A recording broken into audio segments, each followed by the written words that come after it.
everyone, and welcome to this week's episode of Women Serve 2. Today we have Amber Culotta with us. She is a lead flight technical data editor of flight crew operations manuals for military modified commercial aircraft. So that's a mouthful. Yeah. So she's clearly a badass. Prior to that, she served full-time in the U.S. Air Force, the Best Force, as a C-17 instructor, loadmaster, and a KC-10 boom operator for 10 years.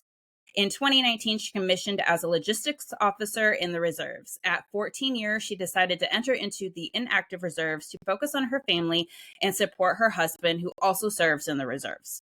Amber also served as a board member on the enterprise board for the Veteran Resource Group at her company, which enabled her to focus on her passion for building community. And Amber earned her MBA degree from the University of Southern California with an emphasis in leadership, entrepreneurship, and effective ways to grow and sustain organizations. She loves spending time with her husband, Frank, and her daughter, London. And she also enjoys photography, interior design, and travel. So Amber, thank you so much for being on the show here. Thanks for having me. I'm excited. So one of the things that I like to have the women do is talk about their military journey, why they joined, why they chose the branch that they did, the career that they did, and especially with your unique going from enlisted to commission, active to reserves. Tell us everything. Sure. So I actually joined at 17 years old. I had kind of a tough childhood. And so for me, the military was my way out. I had a neighbor who had been in the Air Force. He was maintenance. And so when I was 13, that's when I decided to go in. And he had mentioned that the Air Force and the Navy were the best for women as far as treatment goes. And also that if I was going to join, to look for an air crew job because the treatment also is a little bit different. You get to travel the world. So those were my two focuses. So at 13 years old, that's when I decided I was going to join the Air Force. And then I did select an air crew job, which was the boom operator. So at 17, I left for basic training. And that job means that I refuel airplanes in the air. So it was the coolest job, I think, for an enlisted person. I did 4 years and 2 deployments during that time. A lot happened with leadership wise. I had some difficulties with one of my supervisors, and that was really why I made the decision to get out of active duty. I really wanted to go to college, so I did get out after 4 years, and then I moved to Southern California and started college. And then I just really missed serving. I missed doing something that was bigger than myself. And so I looked into the reserves. In Southern California, we have March Air Reserve Base, which supports KC-135s and then C-17. So I told the recruiter I'd really like to be an officer since I had my degree at that time. But he said that I did get my degree in art, which I'll still stand by because that was my passion and what I wanted to do. But he said that they didn't have a use for that. So I stayed enlisted and became a C-17 loadmaster. And then about, I think 2 or 3 years in is when they asked me to go to instructor school. So I did that. And it was phenomenal. I got to travel the world. That's how I met my husband too. It was really great. And then at my 10-year mark, I had still been focusing on wanting to become an officer. And so I put my package in to do the Deserving Airman Board. And I won that for my base. So they select a couple people to then find a unit to go to and then become an officer, and then they'll send you to officer training school. So I did do that. I became a logistics officer for a couple years, and then I transferred to an exec officer. And at that time I got pregnant and COVID happened. And so with my husband still flying, it was difficult. And so I made the decision to go into the inactive reserve and be able to support my family. My husband just went on his first deployment the day after Christmas. So that was a first for us for me to work full time and take care of a 4-year-old. She was 3.5 at the time, but it was a lot. We survived and that's where I'm at now. So I did the Air Force. I love it. I think it's amazing. I'm glad that I did go air crew. I think there's many jobs, but I do think that if you want to travel the world, I think there's a lot of responsibility too at 17 years old to be responsible for an airplane and getting it up in the air and the safety of all the passengers. It was a lot at a young age, and you're left by yourself to do that job. And so it was a lot, but I wouldn't change anything for that. I think I'm really fortunate for the career path that I had in the military. So let's talk a little bit about transitioning out and kind of that Mm-hmm. process, because a lot of people, I feel like, go from active duty and then immediately go into the reserves, but you had schooling in between, correct? Mm-hmm. Mm-hmm. Yeah. So how hard was it to essentially kind of get back in? And then talk about the process of still being enlisted, but then getting that opportunity to go to be an officer. Right. So going back to that supervisor that I was talking about, I did try to stay in the reserves when I got out, and he kind of intervened with that. So I completely got out, which was fine. And then same thing. I sought out a recruiter, and he also had been prior air crew, so he really pushed me to stay in that role. And so I had to re-go through MEPS. So with the reserves, just going from that enlisted to officer, like what was that process like? So yes, so that we do. My base has the Deserving Airman Board. Not every base has that. And so I had to study for the officer test. It's different than the ASVAB. And it has also like a navigator and pilot section to it. So I had to take that test, and then you put a package together that has that, all of your college transcripts, reference letters, things like that. And so you put this package together, and then I sat and did a board, and then they select you. And I had to go find a home first. So I had to find a unit that would accept me. I did choose logistics because my unit that I was currently in, it was a contingency response unit, and there was only three or four AFSCs that they would take. So since I wasn't going to be a pilot, I chose one of those other ones, which logistics was that one. And so then they sent me off to officer training school, which it was different, much different than basic training. It's a totally different world on the officer side, which is nice, but it's also so surreal that the treatment is just so different, and you're treated like an adult, and it just was very, very different from going through OTS or from basic training. It was a different transition. That going from followership into leadership was also a different transition for me. Growing up with, I'm very obedient. I like to take direction and follow through, but you have to think differently once you become into the leadership role, and how to advocate for people differently. And so it was definitely a tough transition after having been enlisted for so long, for sure. Yeah, I could see that too, and just trying to get that mentality to switch. So, what would your advice be for young women coming in? Like, should they go the enlisted route and then transition to officer, or stick with enlisted, stick with officer? Because I know my opinion with it. I do feel that prior E officers tend to be a little bit more empathetic and kind of an overall better officer simply because they have been through the Hmm. trenches. But what is your opinion on it? I have also heard that sometimes prior service make the best officers and the worst officers, because if they weren't treated very well and then now they have that power, they almost want people to go through this similar experience. For me, I really wanted the Air Force I wanted to be a voice for airmen. That's what I really wanted. There were things about leadership that really bothered me. And so I really wanted to be that voice for airmen. Now looking back, I'm a huge advocate for the Guard and Reserve. And I think that, like, if you can go to college and get a degree while serving, I think it helps you tremendously. And I think if that's an option for you, so you can look at what the enlisted side is like and then transition to become an officer, I think getting your foot in the door too, kind of like how I had to come back in as enlisted and then become an officer, was easier for me to get that way segue to becoming an officer.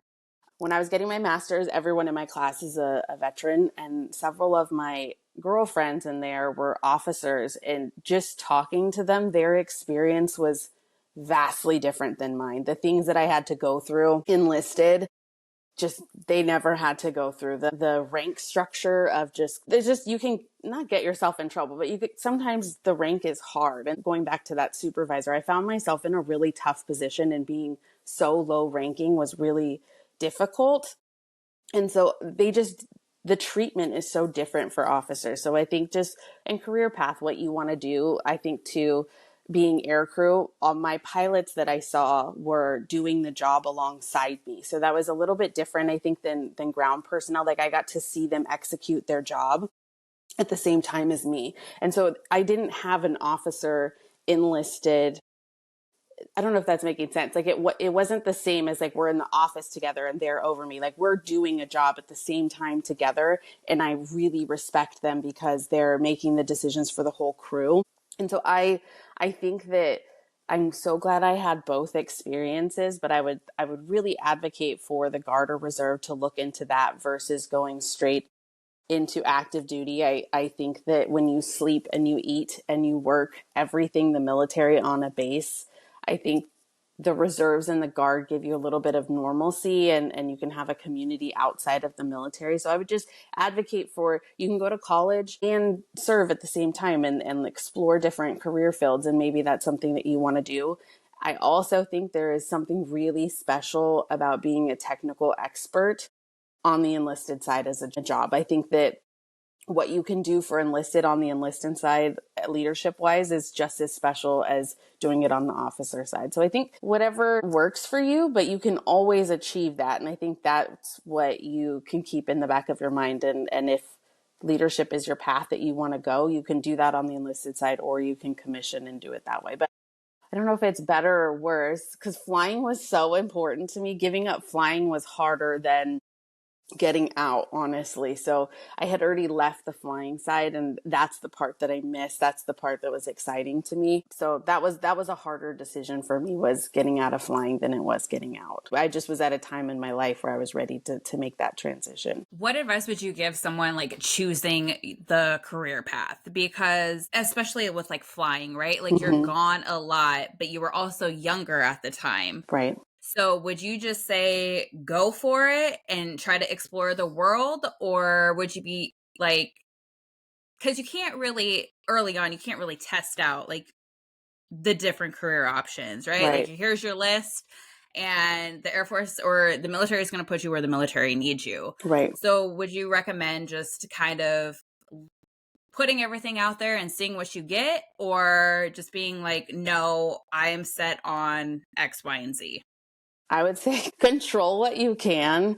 And if that's your goal, hold out for that. Like when I had said that I wanted to do aircrew the first time, my recruiter came back to me several times with other jobs that were not the jobs that I wanted to do. And so I held out for the one that I really wanted. And so I would try to control what you can. And absolutely what you just said was, that's why I had the time of my life, was because I got to travel and see things, and I didn't have that responsibility. It does get more difficult when you have a family. Normally, though, on the flying side, the higher up you go, the more you go into a supervisor role, the further in your career. So you're flying a little bit less. But I still would always advocate for that. To me, in my mind, when I think of the military, everyone's like, I want to see the world, or I want to travel. There are many jobs where you will not do that at all. So I think, or unless you're deploying. So I think that it's a cool way to be able to travel and see the world. Like I said, with my husband, it's hard to see my husband keep flying and doing all those fun things. When I wanted to transition as an officer, my supervisor at the time, she's like, well, I know you want to have kids, but that could be your outlet. When you want to get away from your kids, you can go do it like a 3-day trip. And I didn't want to hear that at the time. And now that I have a kid, I'm like, yes, a 3-day trip would sound really nice. But flying, it's a lot. The currency to go fly is a lot. You don't just go fly. The laundry list of things you have to be current in on the ground to go even step out on a jet is high. The simulator training, there's a lot that goes into it. So I think if you can start out doing that young, flying, it's the best. And I think that, like I said, the crew coordination, the way that you understand things and work as a team, the leadership skills that you develop, you're in charge of everything that's going on. Well, for me, in the back of the airplane, and coordinating with so many different agencies too. That was something that was really special, was going out to the jet. I got to interact with fuels and maintenance and food services. And I got to see what all of them do and see if there is a different career path. And kind of going back to what you said too, your first term, sometimes if you don't make that decision to cross train during that first term and you stay in your career field and then you want to change, if it's a critically manned career field, sometimes you can't get out of that and you have to stay in that. Maintenance is usually one of them. So that first term, I would say explore and talk to people and see what they do and ask questions and do as much exploration, because sometimes that at your first term, that's the only time you get to transition if you want to. So, and that's what, like I said, I feel so fortunate that I got to see what so many, I go to base ops, I get to see what so many people do and talk to, air traffic controllers, and you just get to dip your feet into all the different career paths that you could, because everyone's supporting the mission that we're moving. So I feel really fortunate that I got to do that. So you mentioned a lot about advocating for the National Guard and the Reserve.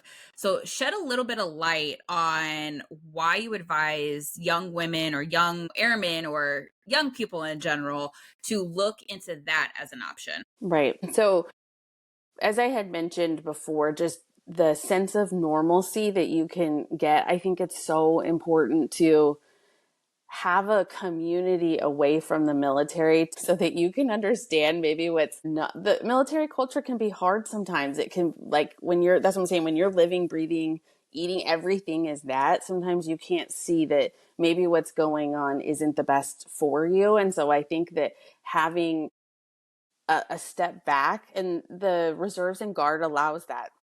Oftentimes you can pick the location that you're at. Like, I'm in Southern California, so I picked a base that was here, and you get to see what their mission is. Each base has a different mission. They have different aircrafts that they're supporting. And so you can look to see what that unit's mission is and find something that aligns with what you want to do. I have a girlfriend from high school. We're older, and she wanted to join the Army, and she joined their public affairs unit. And now it aligns with what she's doing on the civilian side, and she gets to do it on the military and serve. And I was talking to my friend's neighbor. She's a nurse and she's looking for something exciting. And I'm like, you should look into a medevac nurse, and you get to fly and travel, and then you could still keep your job and go do this on the side. And you can serve while doing this other thing. It doesn't have to all be military, all in, like you do on the active duty side. The benefits are amazing. So you can have medical and educational benefits that you can exercise and help you out. You can get the VA loan it's just the resources that you have available to you it's so many. And so I think if you can have some normalcy while also doing that, I think that's just, it's everyone should look for. I think it's been amazing. Let's talk about those benefits, because I know there are some differences between active duty and reserve benefits, but let's talk about making the most of the time that you're in and kind of the benefits on the reserve side. So it does take a while to earn your educational benefits. So I think it has to be about 4 years active duty time to use it. Otherwise, you've only earned 1% of your educational benefits. But your medical kicks in right away, so you can use it's much lower of a cost to use your medical benefits. But the educational part also, I think it's $4,700 a year that you get to be able to use for college. So if most classes aren't that much, so you can use that per year. You get about $4,700. You also can use your, like I said, the GI Bill does take a little bit of time to use. Also, something that I did not know about while I was there's something called the Yellow Ribbon Program. So there's certain schools that will match dollar for dollar based off of what the VA is paying, but there's many schools, like Pepperdine is one of them, that you can go to. My dad really tried to instill in me to go to a school and not take out student loans. So I did not always select the best schools because I was trying to not have to take out a loan, but there are many schools that advocate for that. I also want to emphasize that we're in a time of society where they respect veterans. That was not always the case.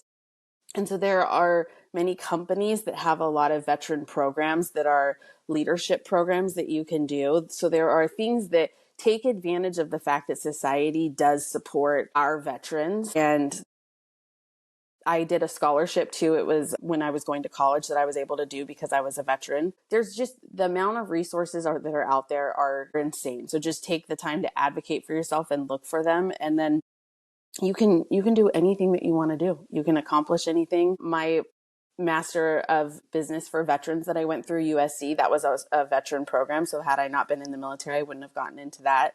They did cover a huge portion of I had already exhausted my GI Bill. So they paid for a huge portion of it because they get scholarships. And so it's out there. You just got to look for it, and you can continue to take certificates and get things and do whatever you want to do to become, while you're in, outside, whatever it is you want to accomplish, you can do that. The military is a great way to do that, and especially through the reserves and guard. I will say the educational benefits are huge. And I don't think a lot of people realize how much you could actually get from tuition wise with the GI Bill. So I'm at the end of exhausting my GI Bill as well. Like, I had it pay for my MBA at UNLV, and then now I'm currently getting a doctorate at South College. And they finally were like, okay, you got like 18 days left. But one of the cool things is, even if you have 18 days, they'll still pay for that semester. So that was something that I didn't know, because I was like, oh shit, like I'm going to have to take out student loans. But that was one of the benefits. And another thing, like you said, was the Yellow Ribbon program.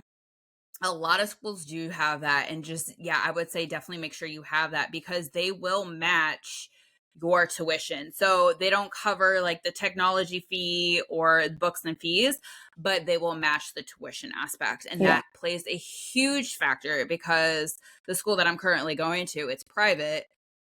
So the tuition is a little bit more, but as of right now, it's $100,000 degree, and I haven't paid shit for it yet. Yeah. So yes, use those educational benefits, because there's so many kids, 23, 24, are taking out a ton of student loans. But if you go reserve, or if you even go active duty or whatever, you're saving so much money and so much student loan debt. Yeah. And I don't think people really think about it, because you're right. I think it's 3 years. I think it's 36 months of active for reserve and active duty to get those 100% benefits. Right. So yeah, to me, it's a win-win. Yeah. It's completely worth it. There's also something called vocational rehab. So if you do have a 20% disability with the VA and you want to go into a new career field, you can tell them that. There's criteria. I don't know all of it, but when I was getting my master's, that was something that they had mentioned too. So you could say, like, this is why I want to get this particular degree. It's different than like if you've exhausted your GI Bill, and you can say, this is the job industry I want to go into, and they will support that. Oftentimes they'll buy you a computer, like whatever you need the supplies you need. So that was something that I didn't know about either. So I was only rated at 10%, so I didn't get that, but that's something to look into too. If you've already kind of exhausted everything and you want to go into AI or whatever it is, and you can be lucrative in that way, they can support you too. Yeah, I did not know that as well either. So that would have been great to kind of look into when I was going through school. If you want to get another doctorate, maybe you can. Girl, I am done after this. Let me tell you what. Like, I'm done with school. End of this year. All right, let's talk about leadership. Okay. So how does you going to school prepared you for that, going from active to reserve, enlisted to officer? Just let's talk about the impact that leadership can have on essentially your journey as well as your subordinates. Yeah. I think leading by example is the biggest thing that you can do. So education was important to me. And when I first came in, which was in 2003, there was a lot of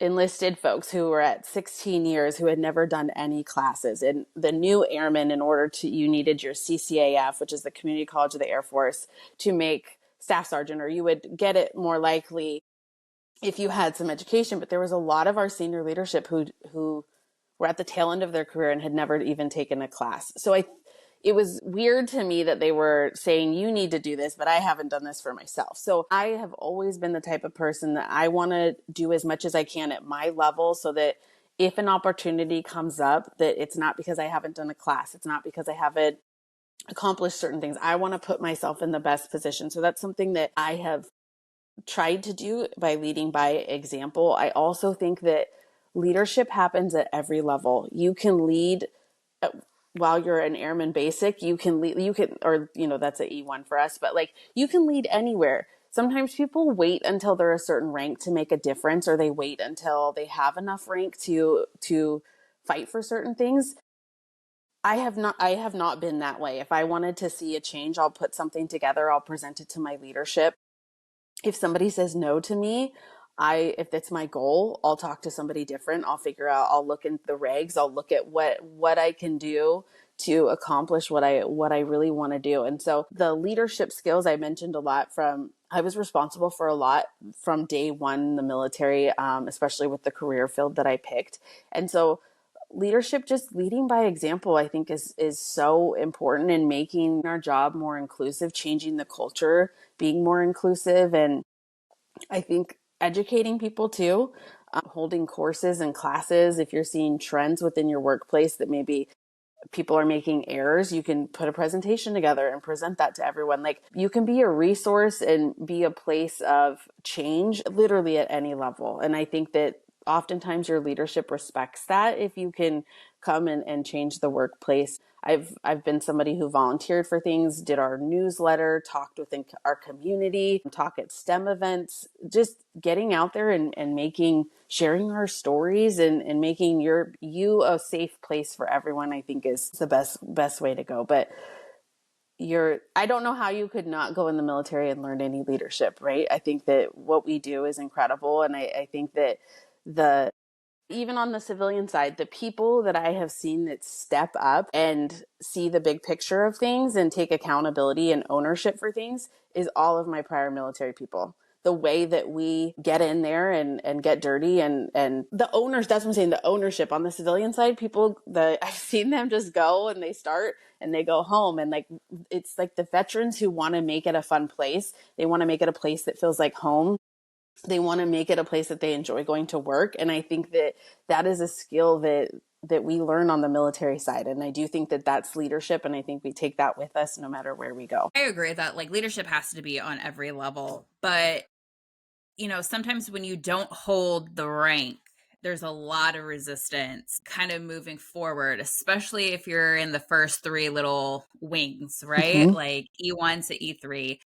But what advice would you give to someone who does want to make a change, who is more on the airman side, doesn't have that NCO role? Like, what can they do when they keep getting blocked by resistance? Mm-hmm. I have found that the base, we have something, I think it's called like the top three, or there's like leadership roles within the base. So I would get out there and talk to a lot of those people. Something that happened with me with my officer package was it was sitting there for a year. So I got selected and my package was not moving. It was stuck at medical for over a year. I think it was 18 months. And I was getting really frustrated. And one day I flew when I won the deserving airman, my group commander, she called me in and she wanted to congratulate me. And she said, my Rolodex is open to you. Let me know like who you need to talk to, how I can help you find a home or, find your next career path, which was awesome. But things just were not moving. And she is very high ranking. So I appreciated that, but I just didn't know what to do. Well, one night I was flying with her and she said, how's your stuff going? And I said, it's not moving. It's not. And she was like, what do you mean?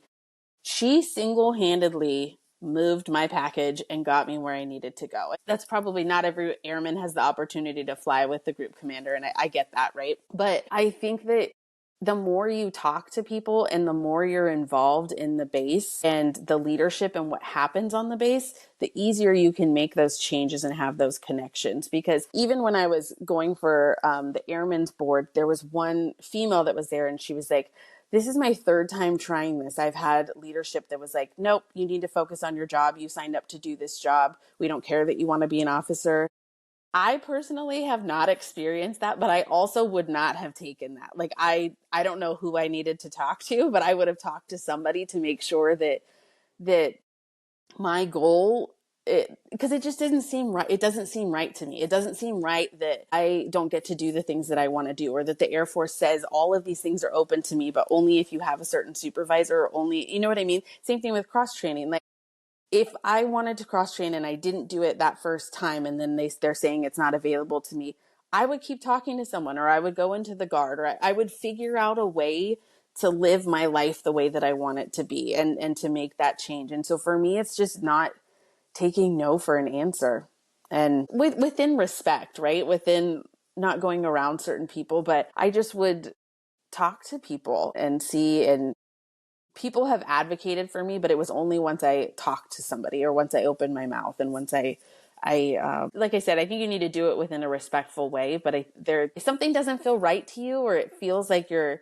trapped, or it feels like it doesn't add up, or if you've read it in the reg and it's very different from what your supervisor is telling you, don't stay within that toxic place. I really don't. Like, you can make the change. I really do believe that. I think a lot of it too is people don't know where to go or who to talk to. Mm-hmm. Because I will say there was a situation where I had a troop and he should have not been in the military, like, whatsoever.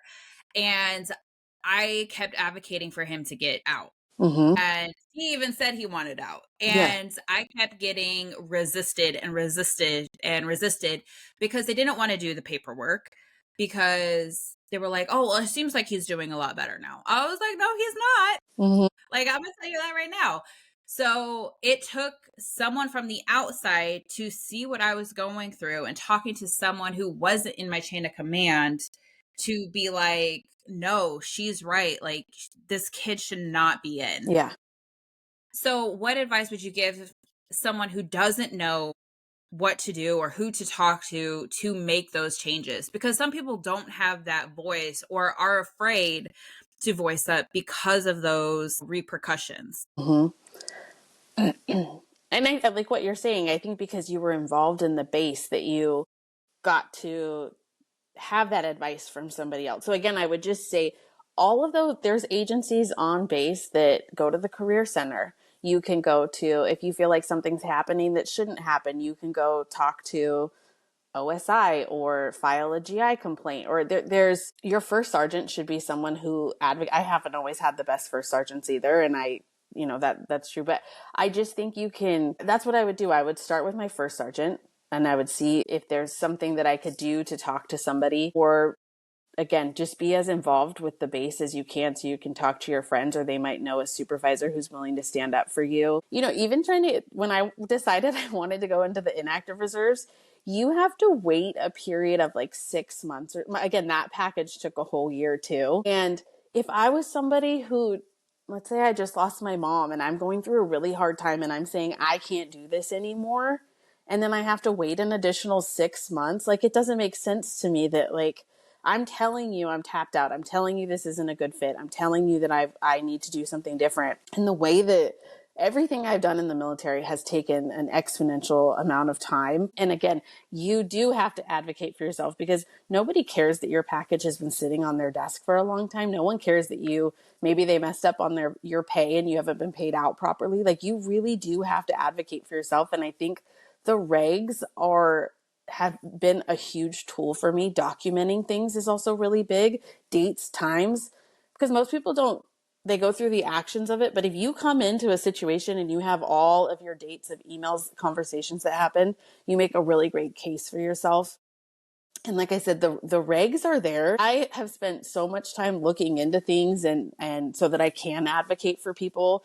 Same thing when I got pregnant. No one said anything to me. I looked through all of my regs to see how much time do I get off? How can I could push certain of my drill weekends together so that I could have more time off.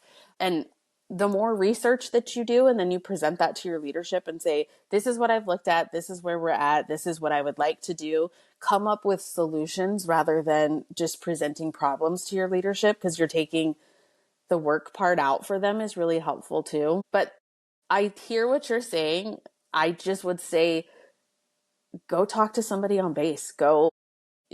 I talked about my situation with the supervisor, and one of my friends was going to go talk to OSI for me, because same thing I did, and I felt really trapped, and I got out. And maybe if I would have advocated for myself differently, and I would have known who to talk to, maybe I would have stayed in, and my situation would have been different. But I completely understand. I just think talking to people, and your first sergeant's a great great place to start. Otherwise, there's agencies on base that are going to help you out and maybe investigate things or help you out. JAG also, the legal department on base, is somewhere you can start too if you have questions about things. So they are there. Just don't be afraid to go. Don't be afraid that just because you're an airman that you can't talk to someone or you don't have a right to be somewhere or something like that. You're just trying to look out for yourself. And I think you hit it pretty well too. It's documenting everything, because that's going to be huge, especially when it becomes a he said, she said situation. That's why I always tell people, document everything, save all the emails, even if you want to go a little extra and have read receipts. That was a situation where people were saying that they never got an email from me and da da da. And I was like, according to this, it says that you read it. So document everything, because I think that's huge.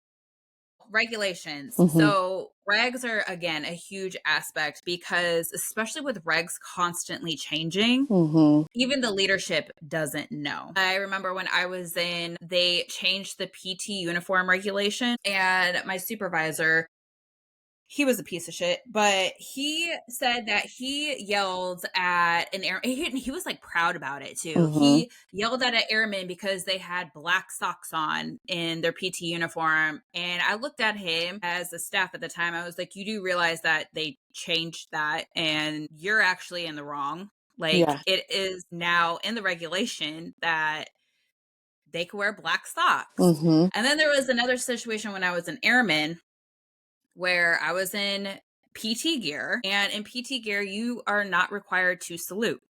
So I was walking past a lieutenant colonel, and he stops me and these two airmen who were lower ranking than me and was like, "Are you not going to salute me?" And I said, "Sir, according to the regulation, I am not required to salute in PT gear." And he looked at me, he's like, "Are you sure?" I was like, "Yes, sir." So knowing your regulations can get you out of, one, so much trouble, and two, a lot of even higher rank individuals don't even keep up with the regulations. So if you know your regulations, it's going to save your butt more than. Yes, I would agree. So you also talked about kind of reevaluating your situation, pivoting, kind of planning out your life. Let's kind of talk about the importance of having a plan, reevaluating it, and just pivoting as necessary to achieve your goals. One of my girlfriends, when I was getting my master's, she's always been Reserve Army. Her husband was active duty Army. And she said, we're going to do it until it doesn't make sense for us. And I just loved how she said that. And it was in a way of, we'll figure it out. If it doesn't work anymore, we'll figure it out. And they're both officers, so I think that sometimes there's the luxury of you can get out versus I have a term I have to finish out or whatever it is.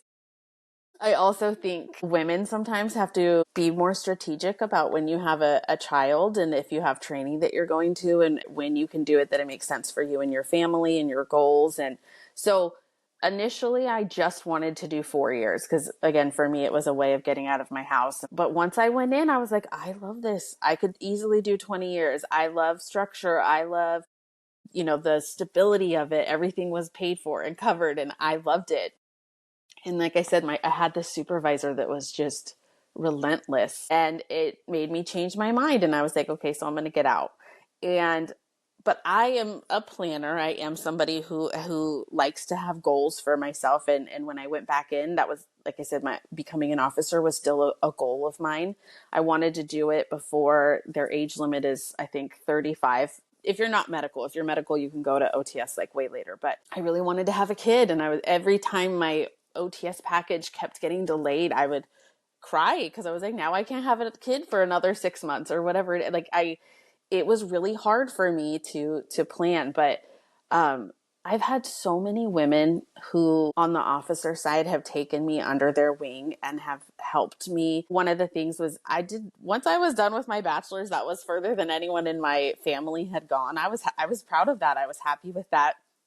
And it was one of my female pilots, and she said, I just finished this MBV program at USC. I think you should do it. It would help because I do a small business where I do photography and graphic design. And so she was like, I think it would help you a lot. And I'm like, no, I also am not going to go into debt at 30. I'm done with school. And she really helped me. Anyways, I did it. It changed my life. I'm so happy that I did that. So I just think that like, if it's not aligning with you anymore, same thing with me making the decision to go into the inactive reserve. It was something that fit into it wasn't fitting. It wasn't working for us anymore. It just wasn't flying. Like I said, was really hard to give up. And so at the time in the reserves as an exec officer, like leaving my small child to go do evaluation reports just wasn't, I wasn't getting the same feeling anymore as far as like serving. I wasn't getting where I felt like I was doing something really important. It was just what I wasn't feeling the same way about it anymore. And financially, it was a pay cut for our family for me to get out. And my husband now has the ability to do a lot more. We were both senior leadership doing, the reserves, and it was really hard. But I think you can always pivot. Nothing is set in stone. You can change your life at any time, and you can, like I said, talking to people and seeing what other people are doing. And with the reserve, seeing so many of my friends have amazing careers outside of the military was huge for me too. And I just think that if things aren't aligning, or you can always pivot, you can always educate yourself more. You can always get a certificate. You can change and make your life anything that you want it to be. Going back to that same base commander, I had mentioned the child thing to her several times, and she was like, I had a kid at 30 and I had a kid at 35, and my body, like, going back was so hard. And she was like, we need to get you an OTS so that you're not in that same position. And just talking to women, and that was huge.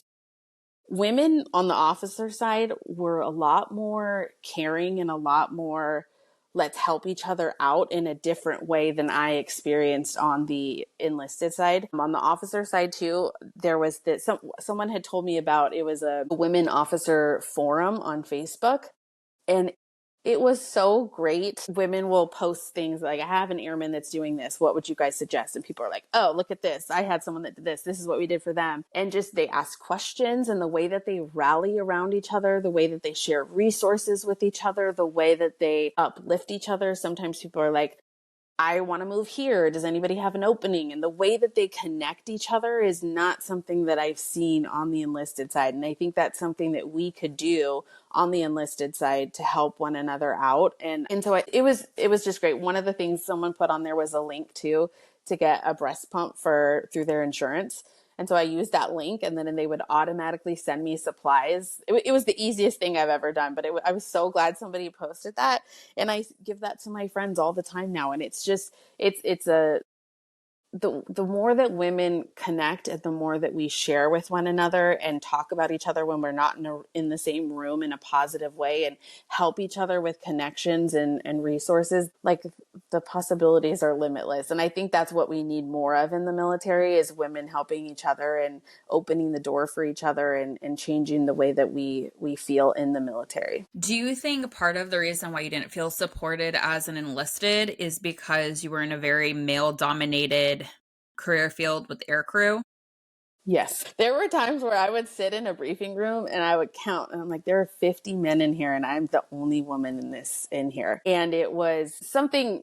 I grew up with 4 sisters. We would share stories all the time. And I felt when I went on the enlisted side on active duty there, the men were not talking about that training was difficult for them. It was a very intense job. The level of perfection that you had to have was so high. And none of the guys I was going through were talking about that. So I felt really alone in that, like, am I the only one having a hard time with this? No, but nobody else was going to admit that. They thought they were so cool. And, like, I didn't have that. And men connect through shared experiences, and women connect through shared stories. And so I was really missing that portion of that. And I was the only female all the time on a crew. It was a lot. And I don't know what other career fields are like. Maybe more of the, like maintenance, I would imagine, is very similar too. And it's just, but yeah, I felt really alone. And I did not, once I started flying more and I started connecting more with a lot of the female pilots, that's really what changed things for me. Cause I felt like I had somebody to bounce things off of. And then like I said, there was no competition, maybe because it was enlisted officer. They were like willing to help me in ways that I hadn't. And I just didn't see a lot of women in leadership either on the enlisted side. There just wasn't very many females doing that job, let alone 20 years of flying is hard, and 20 years of like being, a lot of the women, I didn't see them having children. I didn't see a lot of senior women outside of pilots. I did not see a lot of women enlisted aviators, like at all. Yeah. What would your advice be if you were to talk to your younger self about trying to find a mentor and trying to find other women to connect with so you didn't feel alone? Yeah. Um, Definitely finding that sense of community. I think social media now probably makes that a little bit easier as far as meetups go, but they don't have to be on base.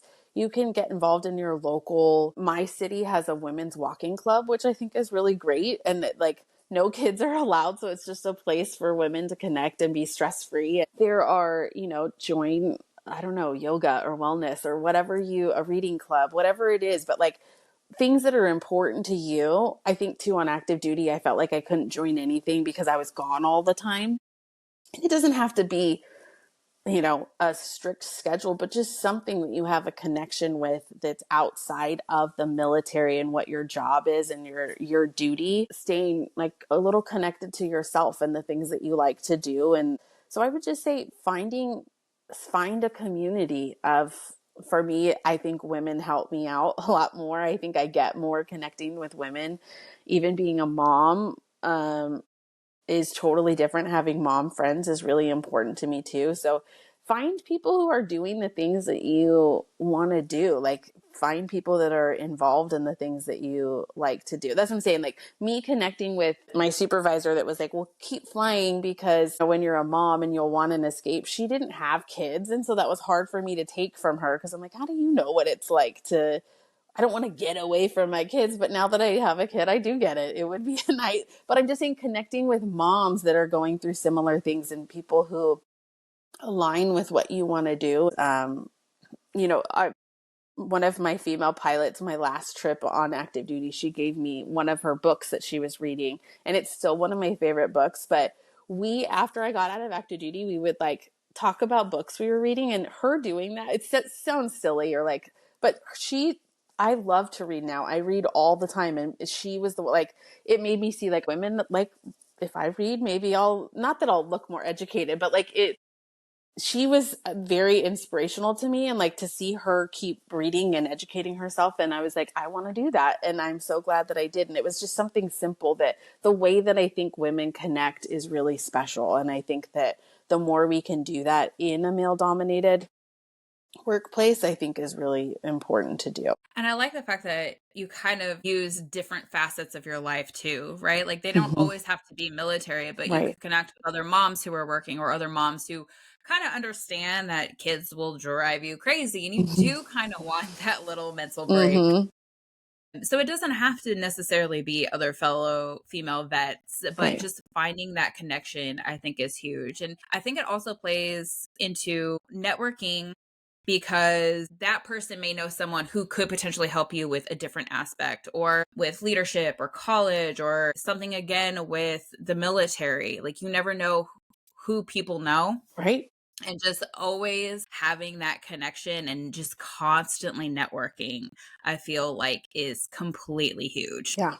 One conversation can change your life. Like, you said, you have no idea who that person might know, who they're connected to. And it's incredible just sharing our stories. And like I said, if you have a goal that you have in mind, put it out in the universe, share it with somebody, and you just never know who people are going to connect you with. And one group of people that I have not been a military spouse until the last 5 years, but at my company that I work for, we have different resource groups. And you had mentioned I sat on the enterprise board for our veteran group. Well, we also have a military spouse group, and they gave a presentation, and it was beautifully done. But they were talking about some of the challenges that they face. And there are things that I had never thought of, especially from being on active duty, seeing military spouses versus like now probably a lot more women have to work. And so the challenges that they're seeing is that they have to move every couple of years, and that they're like sacrificing kind of their careers and having gaps in their careers. But they've built this resource group to share openings, or like certain supervisors or bosses that are open to hiring military spouses. And so that's what I'm saying, building that community and staying connected, and they help each other out. And that's something I had never, it hadn't even crossed my mind, especially on active duty, you know, having to move all the time, and just the lack of resources that they have when their partner is deploying, whether, you know, male or female. Like, it's just, I'm just saying, them sharing their stories opened my eyes to something that I didn't even know about. And then now I help advocate for them in ways that I wouldn't have even known that they needed help if they didn't share that. And so I really do believe that just talking about what we're going through, talking about, you know, we don't always have to be really tough. We don't always have to just swallow it. Like, it's hard. Life is hard, let alone military life. It's really hard. And I think that the more we can talk and share things with, the more we can help each other out. I think there was another great point that you made too, is just hearing other people's perspectives. Because if we're not put in that situation, sometimes we don't, see where they're coming from or understand the struggles until you hear that perspective. So just being open-minded and just hearing other people's perspective, so you could be like, oh, wow, I didn't think about that. And I Mm-hmm. feel like that just in general with people, not just like with women or veterans, Right. like just people in general just need to be more open minded by allowing people to share their perspectives, because their perspectives could change a perspective or for you. Absolutely. So for people who do want to connect with you and build that community, how can people get a hold of you?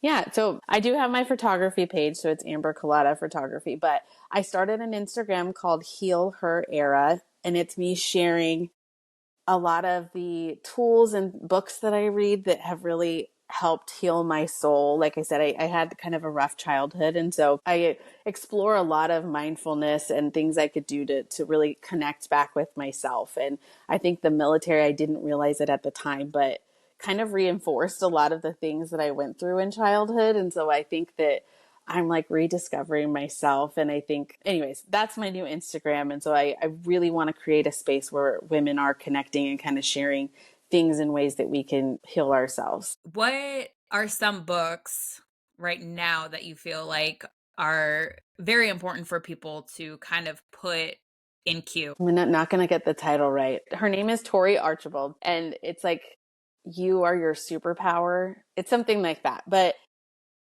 her belief is that everyone has a story. If you can figure out how to own your story, own your accountability in it, and like stay positive, like you can change the world. And like, I like to take notes, and I wanted to almost rewrite everything that I was reading. I've heard her on a podcast, and I think she is just an incredible person. So that's one book. What Happened to You? Oprah wrote it with a trauma expert. And that book is really good too, just to understand kind of what happens to you if, I don't know the exact percentage, but a lot of military members, especially enlisted, come from a broken home or things that have happened to them. And I think that not everyone, I'm not going to say that everyone has gone through that, but I think that just understanding your healing and your journey, I think is really good. Those are two books that I really, really loved and were transformative for me. And I think especially with like the trauma ones, I feel that a lot of people who are in the military or were in the military don't realize some of the trauma that they've dealt with Mm-hmm. and are still currently dealing with because they put it deep down. I'm currently listening to a book called The Body Keeps the Score. Yes. Yeah. And that has been very like transforming, because I was like, oh, wow, maybe I do have a little bit more trauma than I gave myself credit for. So I love that you have that account, and to create that space so people do feel seen and do feel heard. So wrapping up, what advice or what key takeaway would you like people to take home?